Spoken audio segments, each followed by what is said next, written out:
영화 서울의 봄 요즘 난리가 났습니다. 강원은 어떻게 봤어? 되게 긴장감 있게 몰입해서 봤는데 제가 이 시대 사람이 아니다 보니까 어떤 게 진짜고 어떤 게 허구인지 이게 좀 구분이 잘 안 되더라고요. 그래서 저희가 지금부터 영화적 허구와 실제 인물 어떻게 다른지 하나하나 찝어드리도록 하겠습니다.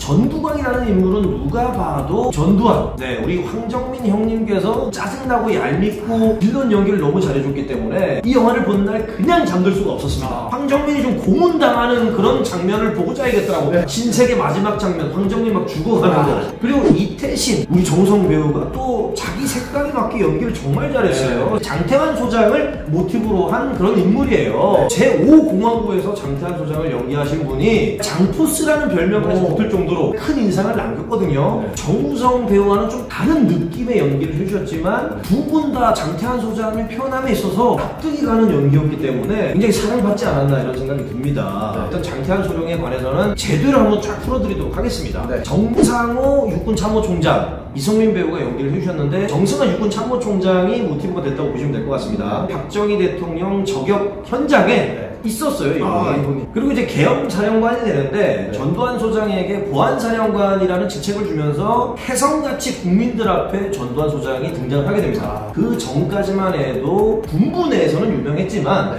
국민들에게는 별로 알려지지 않은 인물이었어요. 센세이션을 불러일으킬 정도로 파격적인 등장이었다. 그래서 마이니치 신문 같은 곳에서는 이미 대한민국 최고의 실력자를 전두환 소장이다 라고 평가할 정도로 외부에서는 이미 실수로 보고 있었네요. 네. 그래서 이 정승환 육군참모총장을 체포하는 장면이 나오잖아요. 대통령의 재가를 받고 움직이면 늦을 수 있다 이런 판단하에 재가를 받으러 감과 동시에 체포를 하러 갑니다. 그게 절차상 가능한가요? 영화에서 나온 그 모든 게 다 진짜로? 네.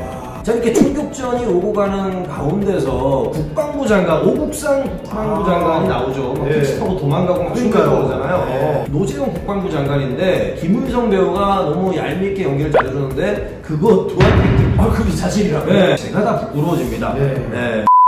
영화의 첫 시작에 김동규 중정부장도 실제 인물은 김재규 중정부장이에요. 박정희 대통령을 시해한 실제 범인인데 김동규 중정부장이 고문당하는 장면이 나와요. 근데 정말 아이러니하게도 실제로 그 서빙고 분실이 김재규 중정부장이 만든 공간이에요. 본인이 만든 공간? 네, 본인이 만든 공간에서 본인이 고문을 당할 줄은 꿈에도 몰랐겠죠. 그거야말로 정말 역사적 아이러니가 아닌가라는 생각이 들어요. 자, 그리고 노태권 소장, 노태우 전 대통령 모티브로 한 인물인데 실제 노태우 전 대통령은 물태우라는 별명이 있을 정도로 좀 유한 면이 있었어요. 이 코미디언들이 정치 풍자나 정치인 흉내를 못 내던 시절인데 본인을 소재로 개그를 해도 된다. 이 사람 믿어주세요. 막 믿어주세요. 이렇게 코미디 프로그램에 대통령을 소재로 쓸 수 있었던 게 바로 노태우 대통령 때부터입니다. 영화에서 노태권 캐릭터는 굉장히 카리스마 있게 나오죠. 영화적인 재미에 있어서는 오히려 이 캐릭터가 영화를 더 살렸다고 말씀을 드릴 수도 있을 것 같아요. 이분이 그 불륜남이었죠. 본인이 불륜남이었죠. 김준엽 소장, 육군본부 헌병감 김진기 준장을 모티브로, 그리고 이분과 더불어서 나왔던 공수혁 소장을 이제 정만식 배우가 연기를 굉장히 잘해주셨는데 실제 인물은 이제 정병주 소장입니다. 특전사령관이었고요. 실제 노태우 전두환의 육사 선배였어요. 후배들을 굉장히 아껴줬던 선배인데 그 아꼈던 후배들에게 누구보다도 가슴 아프게 뒤통수를 맞은, 배신도 이런 배신이 없죠. 특전사령관 비서실장으로는 또 미남 배우 정혜인 씨가 오진호 소령 역할을 해줬는데 사실 김우랑 소령을 모티브로 한 인물이라고 보시면 될 것 같아요. 마지막까지 정병주 소장 곁을 지킨 참군인입니다. 말랑군을 상대로 권총 한자로 만들고 지키려고 딱 서 있잖아요. 그거 사실이에요. 사진을 보시면은 정혜인 배우하고 또 닮았어요. 그렇네요. 굉장히 미남이십니다. 잘생기고 참 군인이신 분이 그렇게 안타깝게 돌아가셨다는 거에 마음이 아프네요. 영화에서 특전사령관을 체포하려고 했던 실제 인물이 박종규 중령이라는 사람인데 사실은 김호랑 소령하고는 윗집 아랫집 살면서 굉장히 돈독한 사이였습니다. 이웃이네요? 네. 영화에서도 그 정혜인 씨의 죽음을 안타까워하는 장면이 나오잖아요. 근데 그것도 자, 그리고 다음 인물입니다. 이제 영화에서 마지막 재가를 딱 하고 전두광이 딱 서류를 가져가려고 그러는데 딱 손으로 막으면서 사후 제갑니다. 네. 상상력이 조금 가미된 장면이라고 할 수가 있습니다. 노재현 장관이 반란군 쪽에 붙어가지고 그 최규하 대통령을 막 설득을 했어요. 제가 해줘야 된다고. 최한규 대통령은 최규하 대통령이 실제 모티브가 된 인물입니다. 네. 권력이 자기한테 몰리는 거를 싫어할 정도로 사실 유한 인물이었어요. 오히려 재가를 받을 때도 거의 반협박조로 하잖아요. 그렇죠. 그런 순간에도 사실 그렇게 유한 사람이 그렇게 버텼다는 거는 그런 뚝심은 있지 않았나라는 평가를 좀 내리고 싶어요. 마지막까지의 책임감을 또 네. 이야기 아닌가 싶네요. 이태신 장군. 네. 사실 정우성 배우가 너무나 연기를 잘해줬는데 실제 모티브가 됐던 사람은 장태환 소장.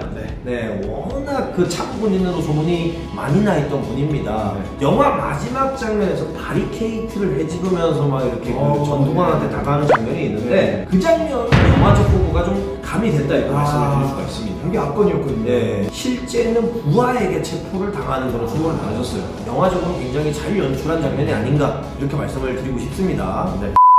지금부터는 장태환 소장에 대해서 좀 알려드리도록 하겠습니다. 장태환 소장은 육군 종합학교 11기 출신입니다. 육군 서관학교가 아니에요. 네, 그렇습니다. 그래서 영화에서도 갑종 출신이라고 이렇게 좀 무시받는 듯한 장면들이 나오잖아요. 네. 그게 다 실제 있었던 일입니다. 차별이 좀 심했나 보죠. 네. 그리고 이 장태환 소장은 12.12 사태 때 반란군을 진압하기 위해서 굉장히 노력을 했는데 이 반란군의 핵심 하나회라는 단어가 계속 등장을 합니다. 맞습니다. 박정희 대통령 시절에 전두환을 주축으로 오히려 사적으로 약간 키워준 그런 군내 사조직이라고 생각하면 될 것 같습니다. 그래서 이 하나회가 똘똘 뭉쳐서 사실 12.12 사태를 일으켰다고 해도 과언이 아니에요. 혹시 아직도 있나요? 다행히 지금은 없습니다. 김영삼 대통령이 취임을 하자마자 제일 먼저 한 게 하나회 숙청이에요. 하나회라는 조직 자체가 대한민국에서 가지고 있는 영향력이 그만큼 어마어마했다는 거죠. 드라마나 영화에서는 굉장히 극적으로 이 장태환 소장의 명대사가 만들어졌는데 실제로 한 말도 굉장히 선이 굵은 명대사라고 말씀드릴 수가 있습니다. 난 너한테 살려보고 다니마.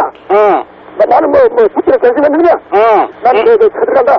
한수 따위고 다 빠지겠다. 군사 반란 이후에 가족들도 안타까운 일이 계속 벌어집니다. 어떤 일이 있었죠? 아버님도 안타깝게 돌아가시게 되고 아들도 의문사를 당하기도 하고. 아, 그래요? 그때 그 마음고생이 어땠겠어요. 야. 그리고 전두환 정권 시절에 공기업인 한국증권전산의 차장으로 임명이 되게 됩니다. 전두환 정권이랑 어떻게 화해가 된 건가요? 그렇게 해석할 수도 있지만 사실 가족들 일도 그렇고 너무나 많은 고초를 겪었잖아요. 그래서 시대적인 상황 때문에 그렇게 할 수밖에 없지 않았나 이런 생각이 좀 들어요. 그리고 2000년에는 제16대 국회의원에 당선되기도 했었어요. 정기활동을 또 하셨네요. 그때 당선이 되고 또 하신 유명한 말씀이 있습니다. 국회의원들에게 제가 12.12 사태를 막지 못해서 정말 죄송합니다라고 사과하는 그런 말씀을 또 하셨어요. 그 책임감을 본인이 안고 가는 거네요. 네. 그리고 2010년 78세의 나이로 이제 우리 곁을 떠났어요. 파란만장한 인생을 살다 가셨는데 지금 서울의 봄이라는 영화가 나오면서 이분의 참 군인으로서의 모습 이런 것들이 이제 또 많은 분들에게 새롭게 좀 평가가 되고 새롭게 좀 기억되는 그런 계기가 됐으면 좋겠습니다.